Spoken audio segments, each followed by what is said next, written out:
What happens when the feedback you receive is somewhere between a little off the mark and completely absurd? Hi, everybody. I'm Allison Williams here, your law firm mentor. Law Firm Mentor is a business coaching service for solo and small law firm attorneys. We help you to grow your revenues, crush chaos in business, and make more money. Now, we talk a lot in Law Firm Mentor about giving feedback, but one of the things I wanted to talk about today is actually receiving feedback, because I see a lot of people having very outlandish responses online and in other places when they receive feedback that they may not necessarily agree with.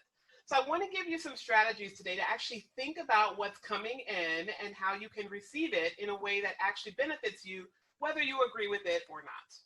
So strategy number one is I want you to assume a neutrality of the speaker. That means a lot of times we impute to someone a motive with what they're saying to us that is, quite frankly, just made up. When we receive information from someone, I want you to recognize that you are receiving their filtered response based on who they are, not based on who you are.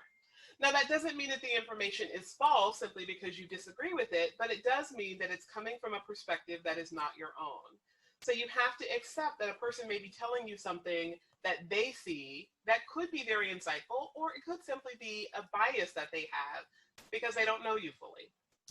The second strategy in terms of receiving feedback is to always recognize that you should be evaluating the advice based on who is giving the advice and not necessarily who is receiving the advice. That means you have to take yourself out of the feedback. Now, what does that mean?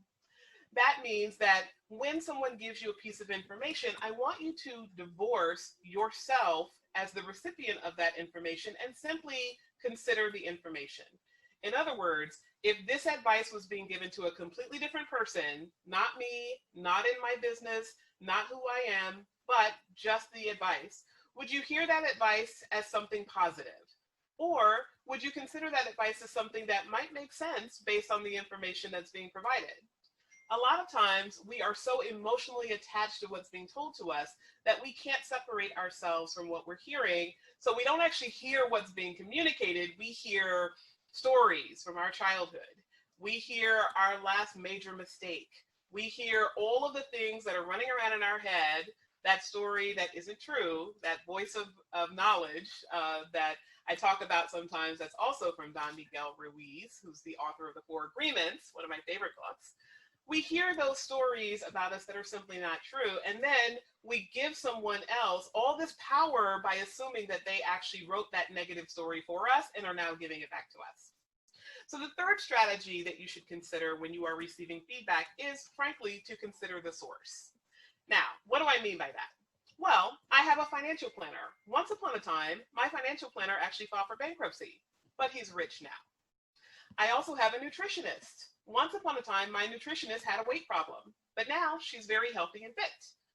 I also have a business coach. Once upon a time, my business coach was on welfare, and now he has an 8-figure business.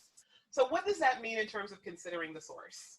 So a lot of times we consider the source being that Honda, that used Honda advice, when what we really want is the Maserati advice, and we get them confused. So if you need help really deciphering the two, I invite you to have a call with us here at Law Firm Mentor where we can walk you through the negative feedback you're receiving and what to do with it. I'm Allison Williams, your Law Firm Mentor, everyone. Have a great day.